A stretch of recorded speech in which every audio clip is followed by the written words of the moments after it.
Suiting up 2 games here, it is match point as WE have once again elected for blue Lyric. We do see the Jinx banned away as John Mong continued that 100% win rate, but this time it is going to be a little bit different. Draft feels like, as we're already seeing the 280 carry bans, it's going to be very different indeed.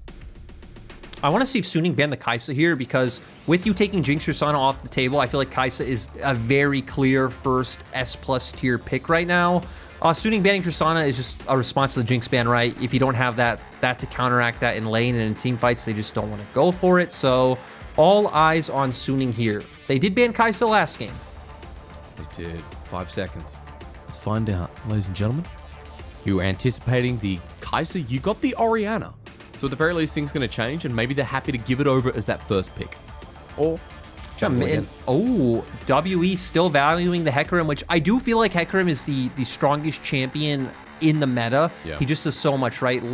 Late game team fighter, fits one a lot of comps. Again, I feel like the mobility creep has really made him strong in terms of like early ganks able to come out as well. Now for Suning, again, I'd love to see that pick come up. We already highlighted how Kai'Sa plus Hecarim can be very oppressive, but if Suning will opt to lock this one in, I don't think we'll see that. Typically, I feel like we're going to see something along the lines of maybe a Varus come out for Huanfeng, which it's a very non-Huanfeng champion, or, you know, another hyper carry like an Aphelios. It's interesting, right? Because, you know, we've seen the Rel prioritize along with the AD pick twice, but with that overseen, it's Tarm with, okay, let's question to whether we really see the Varus. 8 seconds to find out. Or if we get the early jungle here before it's banned away. You picked it, Lyric, and even though it's not a him type of champion, it will be the partnership for Game 3. I mean, for context, Huanfeng has played 11 games of Varus in his career. In his career, he's played 310 games. So, again, hasn't really gone towards this champion all that much, but still, the thing I like about Tahm Kench's meta, he does extremely good into the Rel, into the Nautilus, into the Alistar, so that's why we've been seeing him pop up once again. I want to see what's in Missing's champion pool, because when a team blind picks Tahm Kench, it does open up other things. Like now for WE, the Braum can come out, especially now that we're seeing the Ezreal. You can see an Enchanter come out in the support position, whether it's a Karma, a Lulu, it opens up Bard, it opens up Brand. There's a lot of options, but with the Karma locked in, I think we should expect to see this one bot. Yep. But let's remember, it is a triple flex. Yeah, it really is, and I guess I'll be questioning whether they want to put Shanks on it in the mid lane, but for now we'll consider it in the bottom lane. But drafts changed up already so much. The Twisted Fate, something that's been banned away before in both the first and the second phase. I like this a lot. I really hope they decide to lock it in. It would set up really strong for a lot of cross-map plays coming out again, like great side pressure, great 1-3-1, great pick potential. You're going to be able to make plays where, again, Angel hovers around top. You can have Tahm Kench start roaming as well, hovering around mid with the Abyssal Voyage. It just feels like this will be a game where we're really going to get to see Suning's early mid-game, like that level 6 mark onward, and how good their mid-game can be. I feel like for WE, we could say the same thing as well, right? When you pick Ezra on the bottom lane, you're normally just happy to leave him on an isolated island and continue out. So does it feel like WE, you're looking towards the same thing as we start getting some of those solo lane bans? Like, in a sense, yes, but right, two very different compositions so far, to where W are already signaling they want to be grouped up mid, they want to be fighting that 5v5, they want to be fighting over mid prio and who can walk into river and choke points first, to where Suning want to avoid that completely. They want to pool the members of WE across the map, they want to pick them off. They are able to like re-enter Dragon Pit or areas that have already been taken by WE with the Destiny coming out, so this time's going to be cool because we're going to see two very different and distinct styles of gameplay. Which is what I wanted to see, especially if this happens to be the last game with Suning's dominance so far. We don't have a ban for WE. I don't know if that's a bug or if they literally just missed a ban. We will find out for you because in a playoff series when you're 0-2 down, you definitely don't want to miss a ban, so let's hope. At the same time, right, so that opens up a whole can of worms of pressure, nerves, you know, what's going on in your head, where we've already highlighted, this is Breathe and Shanks' first playoff series in the LPL. Yeah. So I think for WE, this one can be a bit concerning as we see the Xin Zhao ban come out. I'd love to see Suning pick up a jungler right here. I still think you can even go towards something like the Udyr, which is left open. We haven't seen it this series just yet, but it'll fit really well with that lockdown and that mid 2v2 that would come out. But it's SOFM, baby. It's SOFM, I was about to say. It doesn't matter. There you go. There's Kane. So we have a lot of potential lethality if we do get the lethality. Varus, of course, has mainly been the on-hit. But, man, SOFM, like, he built Red Cane with Prowler's Claw. So, anything's possible. That's the thing is, I want to see where he goes with this one because they have a lot of squishy targets on the side of WE so far, obviously heavily indexing into Jomung being the carry. When we did see Kayn resurge back in the meta earlier on, it was all about that blue Kayn with the assassination potential. Yeah. And for WE, they're going back to what's been comfortable in the Renekton pick. I think it is a bit better this time because it's not necessarily a bunch of champions that need to run forward, especially with the Zazir locked in now. This is, you know, the most potent teamfight composition we've seen in this series. It really is. And so for Suning, how do they round this out on the other side? When you talk about all the pick potential, when you look at what's left available, it is the top lane. You're going up against the Renekton, and Bin's got a wide champion pool as well. So do we get the boring one, Lyric? I think we do. We get the Gnar versus Renekton again, but hey, at least we got a different draft. I think it's a good call, right? Because sure, you could go for the Jax. You have, you know, some potential to outtrade level 1, and then again, make the lane volatile. You have the globals coming out with a Twisted Fate as well, but it'd be very easy for Beishang to just put a tent up at that lane and really shut him out from playing. So gonna go back towards Gnar. I like that we see this. Again, you still will have the side lane control that you had last game and that you should have. But I feel like for this game, it's a lot about enabling SOFM on this Kayn. That's what we're going to see both Angel's Twisted Fate and on Tahm Kench utilized. Maybe see if any potential aggression could come out once he does get that transformation. And for WE, I think everyone watching knows what we're looking at. We're playing for those 5v5s. We're waiting for dragons. It's going to be about playing around those 5-minute windows in this game. Yeah, it really is. And I think, you know, very different sides now when we've seen 2 games of similar kind of drafts that want to operate differently but kind of round out at the end. And this is a nice thing to touch on, right? We're going into a game 3 where Suning know they have the advantage. Suning know they've been the better team so far, execution-wise and individually, I'd say as well, throughout many different lanes. And this does feel like Suning are honing in towards top esports, getting ready for their next matchup. Hopefully WE, with a different composition, a different thought, can start making this series competitive. Or rather, at least, start making the game score a bit competitive. As we run into game number 3, ladies and gentlemen, look at the Kayn on SOFM. We'll watch his build path. We'll watch his evolution. See if we get a red Kayn with the assassination potential again. Or if it's something a little bit different towards blue. So, for WE, sir, let's get that team fighting underway. See if Jolmon and Shanks can carry as well towards the later part of the game.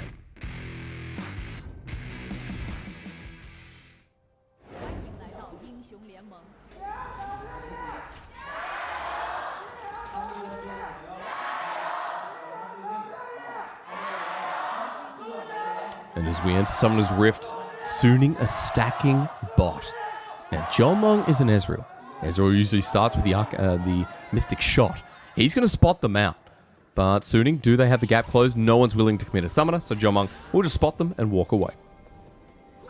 Cheeky play coming out from Suning, but at the same time, right, in a series like this where you are 2-0 up, if you can find any kind of pick and early game advantage, it's going to feel so good. It's going to be really tough for WE, not only in terms of gameplay, but again, going back to that mentality that we talked about. Not much going to happen on either side, but kind of going over what we should expect to see in the early game. I actually don't expect too much coming out from Suning's comp. Okay. You have a Varus Tahm Kench in the bottom lane. That usually signals, you know, you want to play safer. You're up against a Karma as well, so you're going to take continuous punishment. You do have setup in mid if you want to, you know, chain gold card into SOFM looking for a gank, but Azir is ultra safe. At most, I think you'd have to burn a flash, but if he's playing respectfully, he won't even have to burn that. And then when we look at top 2v2, you don't have any hard CC to lock anyone down, and I definitely think that's Beishang and Breathe favored. So until the level 6 mark, I think for Suning, you are farming, you are prioritizing getting SOFM ahead.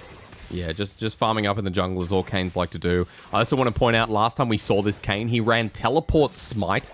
Unfortunately, we're not seeing that this time around, but it is the Electrocute. We just have to wait and see if he does the red or blue Kayn, of course, for what we saw last time around. So, pretty intrigued by this pick, as he's actually gone towards the opposite end of the rift. Was spotted out on a ward, I believe, as Beishang is now making his way over.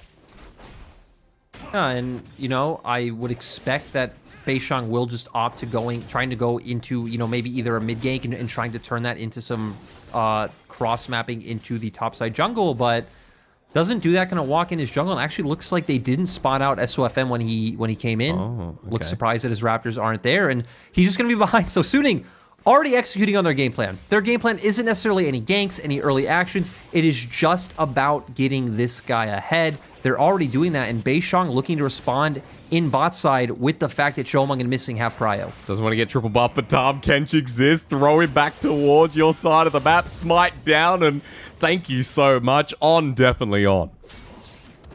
Yeah, nice to see the teamwork coming out from SOFM and on, but Beishang... Eaten up yet they're again. fine. Beishang's still chasing him. Well, yeah, but let's just see if it goes any further. Ignite's down from Missing. The damage at least to force him away from the Grand Poo. He's losing his patience. Teleport being burnt as well. This is going to evolve. Exhaust goes down onto Beishang. There's a gold card from Angel. And Suning strike first yet again. Jomung with the Arcane Shift over the wall. Slowed down thanks to Shanks, but he doesn't have too much mana. And Suning yet again evolve another level. And they're going to still be able to secure the Scuttle Crab for SOFM. W not having the ability to follow up. Nice teleport coming out from Angel to make sure that they get that one. And you look at the waves as well. Waves are still in a good place for the side of Suning. Huanfeng walks back bot. The wave didn't crash into tower. He's still able to pick all that one up. And Angel gets to mid right as Shanks forces that one out. So Suning losing nothing on that play. Oh, on though. Yeah, he flashes away. Huanfeng is still in a bit of trouble. Wait for this Mystic shot. Couple more autos. Flash forward by Jomung, but eaten up by On. Oh, and Jomung my dies God. to the turret.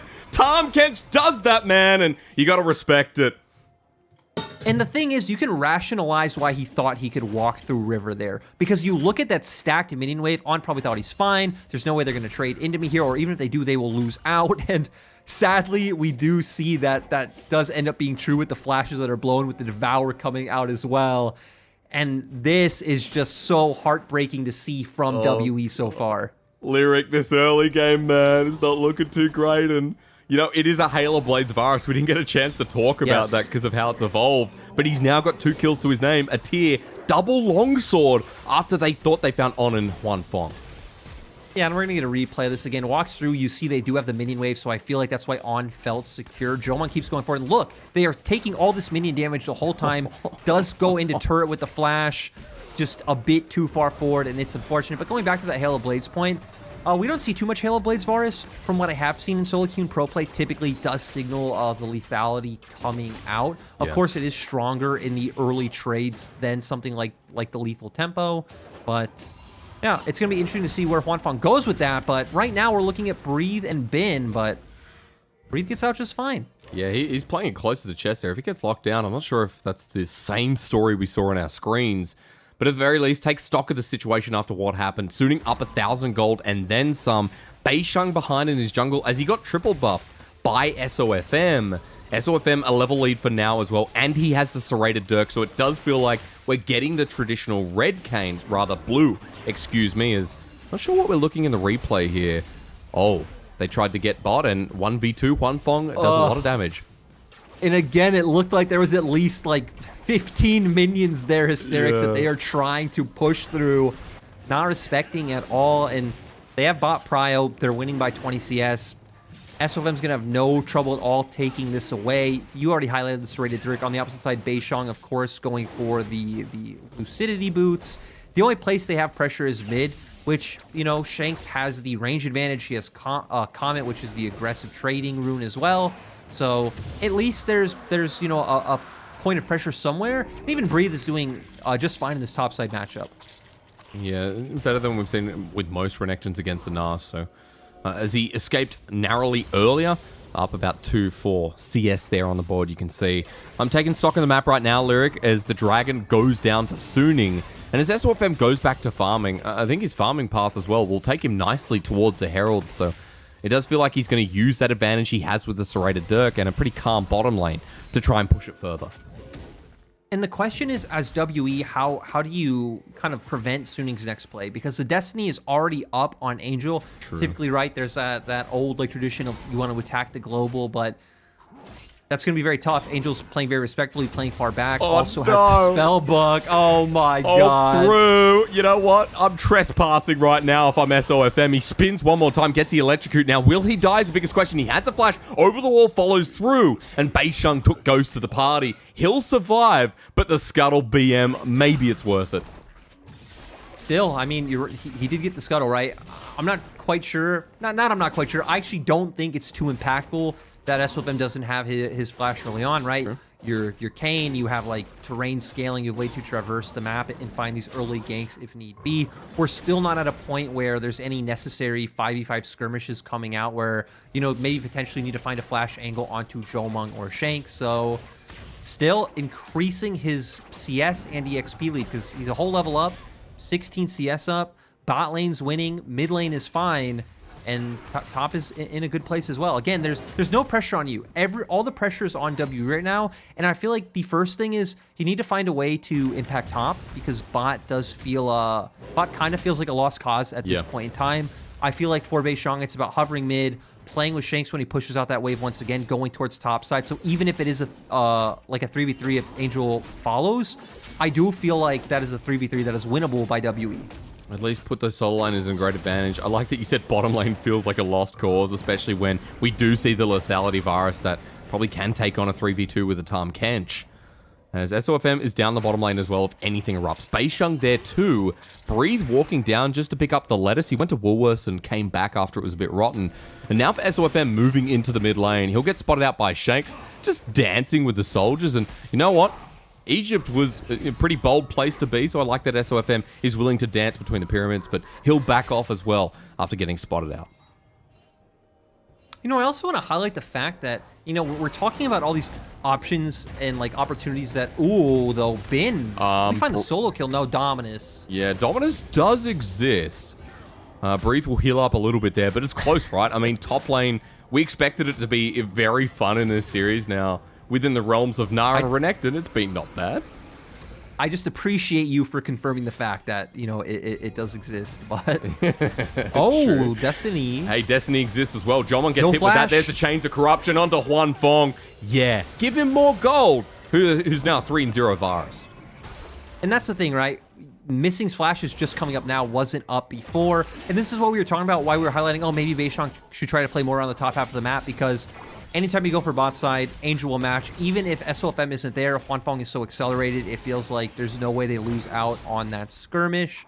The thing for Beishang, though, and this was a point I was trying to make, is it's even hard to talk about what opportunities you can find because you are so far behind in terms of you know, CS, XP, items. Any time, like if you make a play and it's not like a guaranteed kill, if you don't get something out of it, that is just more lost time and more time where SOFM is getting stronger. And when that next skirmish, when that next 2v2 does break out, it's going to feel almost impossible for the side of WE to win. Right, because especially for a Hecarim, your base stats on Q on your Rampage are one of the biggest selling points where you are going through a full tank build. And at Lyric, I think the biggest part is that EXP difference is going to hurt the most. 2 levels down against SOFM, who now has an Umbral Glaive. This dude going to be clearing some wards, adding a bit of lethality perks, and pretty much shredding anyone like Shanks and Jolmung this early on. This is scary to go up against, and this is when you know going up against a Kayn is going to be memorable. And, you know, it gives him a bit of an earlier power spike, does complete a full item. It is, you know, one of the cheapest, like, lethality items in the game, if not the cheapest, so this is the time where we want to see Suning really skirmish, and with the dragon coming up in 15 seconds, in my mind, there's no way that this dragon doesn't go over to the side of Suning. I think for WE, you just need to opt out. Yeah, especially when this is happening in the bottom lane. Thank you for the scuttle yet again. Beishang walking away with his tail between his legs, quite literally. And SOFM two-shotting wards. Dragon there in front of them for now, and SOFM doesn't want to start it yet. Remember, Beishang does have the Rift Herald here, Lyric, so maybe there's something you can get as your WE, but that one thing may not be the dragon. That's the thing, is they definitely need to go look for a Rift Herald play. They're not going to, because they try to posture around mid lane. He was looking to gain some pressure. They're not going to be able to get anything again. You just keep your eyes on the minimap. Both Gnar and then Varus and Tahm Kench are pushing in. They can follow up at any moment. Beishang, though, going to try to respond with a bottom lane gank. Chains of Corruption. That exists. It's all pointless, Hysterics. It's all pointless. Man, you know, you walk into the Varus and you're just like, there's the CC. There's the ultimate. SOFM now joins the party in the bottom lane. And that's pretty much the end of the play, right? Wave's going to crash on in. That's free turret plating. And Dominus used up in the top lane here. You remember what we said we wanted to see from Beishang 2 minutes ago? Tell me. Go towards the top side. Yeah, that's what you said. It's done down there. You can't do anything. Again, Angel's respecting. You could try to find some kind of like Shurima shuffle play onto Angel and maybe try to delete him first, but he has Flash. He has Unsealed Spellbook if he needed a more defensive summoner. You go up towards top side. At this point, it would be rough because of that 2-level lead from SOFM. But at least before that really broke out so heavily in that favor, I feel like any kind of skirmish W could have won. They're finally going to try and look for it. Finally, dude. It's going to be matched by Angel, though. But into the wall. Bin buys time. Teleport Burt as well. Missing's here. Jolmug's here. Everyone wants a piece of the bin. But he's just recycled it. The play done, and all you can get is the Herald while plates are still up and available. I love that we see it. He plays up towards the wall. They do come in. He lands the ultimate. He's able to get away. WE at least will be able to get some plates out of this one, but the fact that you're not able to guarantee a full turret off your Herald is going to hurt. And we look at the gold right now. It's almost a 5k gold advantage for Suning. It's 13 minutes of the game. You're right. 5,000 gold. We have a Mythic, Hysterics. We have a Mythic. We do. Well, we have a Tay-Ram up in the top lane. Suning now dissemble, so did WE. Everyone backs away after 5 was sent into the position, and lanes get a little bit staggered. Look at where Nara is. It's Bin who's just matching Shanks, rather, for now. While in the bottom side, Breathe is comfortable down there, so we are just crisscrossing for the time being. I also want to highlight a point about how these compositions interact now that Suning have such a massive lead, because you know, we pointed out before, right? Suning want to make the map big, W want to make the map small. W want the, you know, those close, you know, front to back 5v5 team fights. Suning want to play out their side lane pressures. The thing is, now that Suning are winning in every area, Nar's ahead, Varus is ahead, TF's even ahead from the, you know, the amount of passive gold they're getting from taking objectives and winning out on these fights. You're going to have constant push in those lanes. You're going to be able to keep WE pulled apart. And the only way that WE will be able to force any kind of team fight is if they opt into losing objectives on the side lane. Which, when you're in an even position, I actually think is fine in this meta that's so heavily favored around Dragon. But when you're this far behind, it is not. Yeah, it really isn't, because it's going to go from bad to worse. To correct myself before, A-Rat, I believe, is how you say all random, all top. I had a bit of a moment. But as SOFM misses out on his red buff... A lot of those. Yeah, look.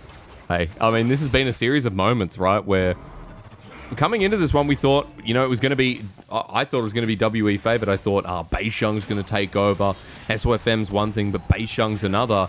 But it really has been the SOFM show yet again, especially within this game, especially within the intelligent pathing that we know him for. And it just feels like the next couple of minutes until this next dragon, or at least until we get to Soul Point, that we are just going to keep talking up Suning in this game with the way it started. And they're trying to make this play on top, but you look at the minimap, Tom, Kench, and Varus are already making their way over. SOFM is already here. Everfrost comes out, but I don't think anything will be able to be made from this. I just want to go back to your point before where you're like, hey, you know, I thought W would be able to come out ahead, because just talking about our expectations and our predictions, right? I did predict Suning to win the series, but I predicted 3-2. I thought it would be a much closer affair than this, as did almost all of us on the casting team, and even other, like, expert opinions out who do follow LPL I've seen is like, hey, this is going to be a close series. These are two teams where, again, there's no, like, obvious exploitable weakness, other than if they face a team who can maybe, like, lane gap them, like a team like Top Esports, but this was a bit surprising. This one, though, did look like nerves hit WE a bit, at least in terms of their bottom lane. We did see Jomung and Missing just kind of throw that one away. You know, it is a bit unfortunate when he flashed into turret early on, but they just haven't really been able to recover from that point. Which is kind of ironic, because remember, the last 3-4 years, WE haven't made it past the second round. This is the second round right here where they were birthed into, waiting for the winner out of Suning out of LNG. Suning versus LNG, rather, excuse me. So it just feels like WE forever cursed for the time being. 2017, the last time they found their success, the last time they had a glorious year in the LPL. Forever stuck here at the birthing of playoffs. And here, this could be the final moments as Jomung's walking through. Raptors are there waiting for him. And you notice Suning got eyes on different prizes. The dragon that's going to lead to Soul Point is now spawning for SOFM. And the thing is, WE can't contest, and you don't really have an option to look for picks around your Azir. We even see Angels is constantly hovering around the bottom half of the map. Top lane turret is pretty much down. It's like, again, like a false sense of security for the side of Angels, so I like that he's playing far back. But I'm really curious to see Huanfeng's damage after this game, because you think about it. he was stuck, you know, sitting in that isolated 2v2 laning phase this whole time, ahead as Lethality Virus just throwing out these Qs constantly. It's probably going to be off the charts. 60 CS advantage. And the Manamune almost fully stacked, right? This is a 2-item virus that will one-shot. And I guess the only thing keeping them partially alive is missing shields. The arrows leave the quiver, looking for a target yet again. And Huanfeng, watch this once more, looking for Beisheng. That is a tank. The fact that did, you know, 1/8 of his health is still impressive. As the Chain of Corruption comes out, Huanfeng does get pretty hard. And that ulti not being up is a threat down against WE. And WE are finally in a position where, they should feel okay. It's like, hey, we're grouped as 5. The problem is there's nothing to convert this into. Bin was spotted out. He's going into Mega Gnar. Feels like a team that will just fight anyway, as Missing sends out some zone control and WE back away. Herald is up, so maybe WE head towards their while SOFM's on the bot side. Problem is, Bin's just going to create this pressure in the bottom lane once again, and it goes back to the argument of like, hey, if WE want to be able to force that kind of 5v5 team fight, which they're very behind now, so I'm not even sure if they would win it. My guess is probably not. But even if they do force that, Bin will just get too much in the bottom lane. SOFM busy against Jolmung, though, waiting to ult. The Umbral Trespass will not be used in case the Ezreal takes him into turret, and that's well held. As look to finish the kill off. You can see every virus wants it, but too far away is Jolmung. Now we're just going to see Suning do a great job of continuing to control vision. I love that SOFM just continuously getting punished, but an interesting point about Vision and the fact that he did go for the Umbral Glaive first, right, is that when you are this far ahead and your team's not really lacking for any sort of like damage or immediate power spike out of your jungler, and you are playing this pick comp that is about, right, using globals, catching people who are too far forward, or when you are denying vision, it feels like this is an item that is really just going to push Suning the extra mile to just increase their lead rather than him had he gone straight forward, a Prowler's Claw. So part of the reason why I just love things like, the Pantheon support who could build it, right? Before we had the mythic items. Cheap item in lethality, as you said earlier, but also the fact that you contribute so much to the vision control of your team. Look at the ward score for SOFM. At 19 minutes in the game, he's got a 42 ward score, which is more than any support on the Rift by a decent amount. It's just kind of showing you the control he's adding to this game. He's scouting out for the wards, as you can see, towards the top side river, and then going back to farming in the interim. Ooh, Breathe, though. Probably going to get run down by Bin. He does have the Stride Breaker available. Minions in the way. Beisheng here to counter the play. Missing on the other side as well. Hops over. Misses a stun, but knows that WE's there, so plays it cautiously. That's the good thing about, WE's comp, right, is you have Karma, you have Hecarim. Have movement speed buffs. They're at least able to, get in place to try to counteract a play like that very easily. Bin does have to back off. Angel answers on the opposite side of the map. So, still, Suning are the ones coming out ahead, but when you have this type of gold lead, and I do believe League of Legends is still a very snowbally game, even if it isn't what it was back in, Season 3 or Season 4, when you're the team with the gold advantage, you are the team who has the map control, you are the team who has all the options. WE really only are able to play on the back foot and try to counteract what Suning do. Sitting at the inner turrets like Missing and Jolmung, or trying to farm jungle while they're not there. But look at Huanfeng's damage, man. He now has a Last Whisper as well. So in comes another arrow again. It's like versing Legolas. And you're Gimli. You're a short man who can't really run far. And Legolas outranges you. So pretty unfair in the matchup. I'm just saying, aren't they supposed to be like relative equals in terms of power levels? Isn't that how the whole series sells it to you? You're literally the orc with the pink head versus Legolas. In the final battle in the Return of the King. I'm talking movies, by the way, ladies and gentlemen. So yeah, definitely Legolas diff. That feels like the case in this third game. Suning hunting again. Beisheng just checked that brush, and SOFM hops on in, gets a couple of stacks, and he's still not evolved, by the way. So just looking for some orbs. Yeah, that's the kind of most perplexing thing here. I also kind of want to move on from that and just highlight the fact that Angel already has rapid fire cannons, so going to be able to do so much. Well, towards next dragon, eh? Onward and upwards. WE, don't want to give this one over. You've got Soul Point at 22 minutes in the game. Mount Soul's a nuisance, especially when, wow, okay, the arrows are flying through. And WE trying to stop this one, Lyric.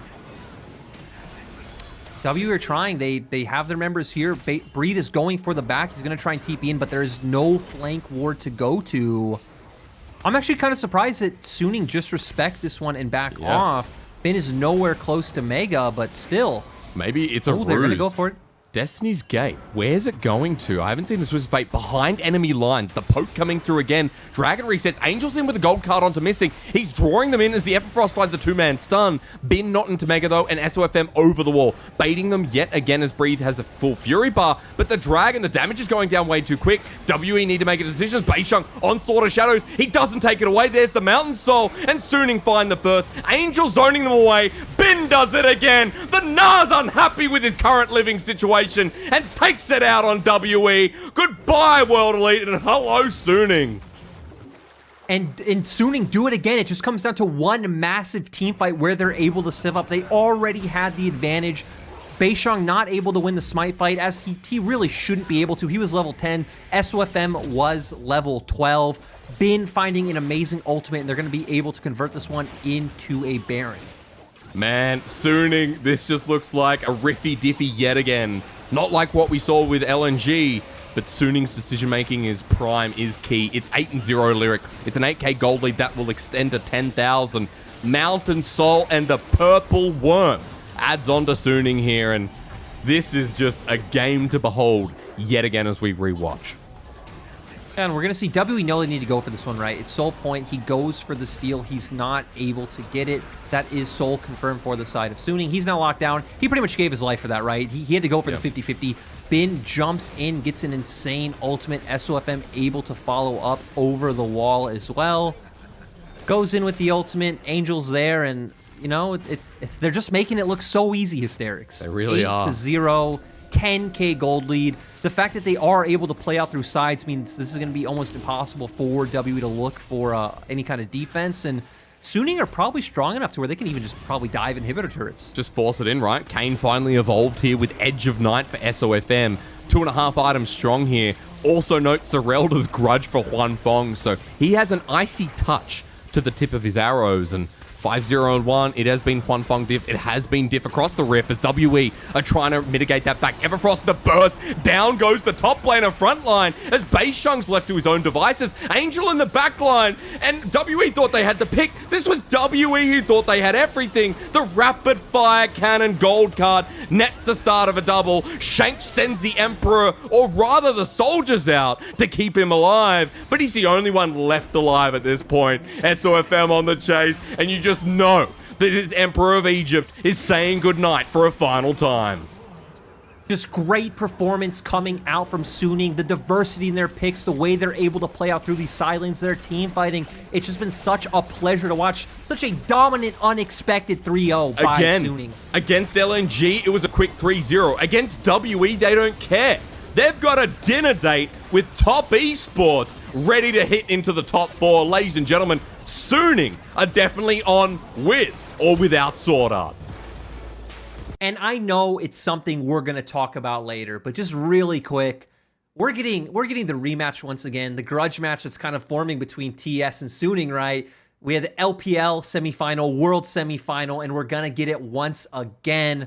Just great performance all around, and it's so nice to see Suning kind of ramp up to this form slowly. It's obviously becoming like a meme and a trend with Suning is start off the split slow, kind of slowly ramp up. They did have to adjust to lineup changes, and of course, coaching changes. Though they didn't gain any new coaches, they of course did lose Chashao, so a lot of adaptation, but Suning are still on point. And I think, for me, important enough to let everyone